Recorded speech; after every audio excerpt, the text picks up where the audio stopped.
Note that this video is for educational and entertainment purposes only. No infringement was intended. Welcome to the Information Age, made by Trevor Jones. On your left is Charles Babbage, who made the first mechanical computer that he called the difference engine, which is on his right. It was used to make mechanical calculations for ships and stuff. In 1833, he found out a way to make an analytical engine, but he was never able to put it into use because he never got the funds from his government. But his son was able to make a simplified version of that kind of engine and was able to successfully demonstrate it. Machine used to predict the tides along the coastline so that they can know when ships should come in, when ships could go out, and when ships should stay in port, and when ships could leave. This was made by William Thomson in 1872.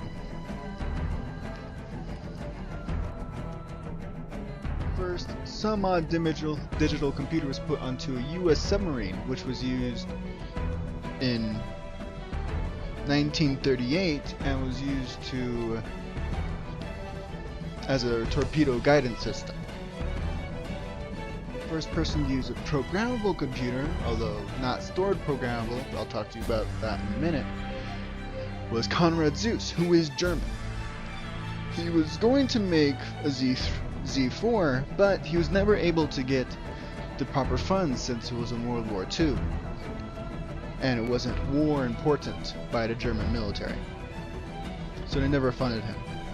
But his computer was fully digital, it could make calculations, do all that sort of stuff, and programmable because you could use punch cards to shift what it was going to do. Max Newman, on the US and Allies side of it, along with his colleagues, were able to make the Colossus Mark I.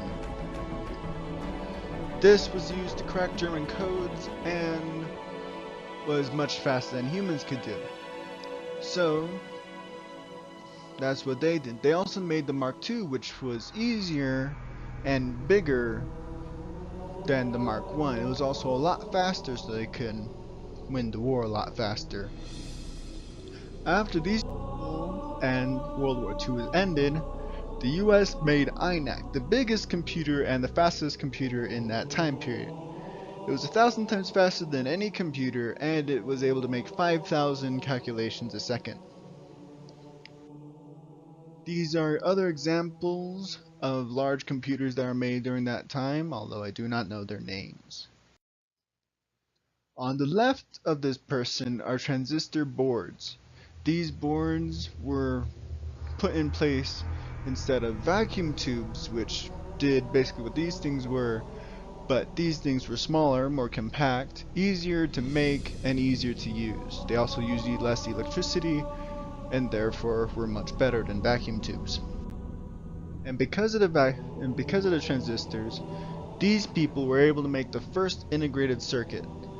The first guy, who is all the way on your left, is Geoffrey W.A. Dummer.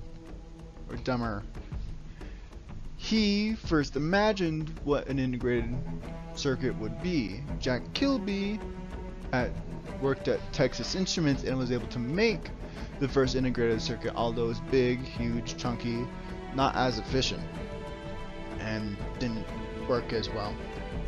But Robert Noyce, half a year later, was able to remake the thing and made it better, smaller, more compact. It was a chip that could fit in the size of your hand. And because of these people, Intel was able to make the first microchip, which they called the Intel 4004, which it is on the left, and the computer that was usually put in is on the right. Because of this, Bill Gates was able to come into power as major overlord of the computer industry in 1975, and was able to make a good business that stretched way into the now times of 2018.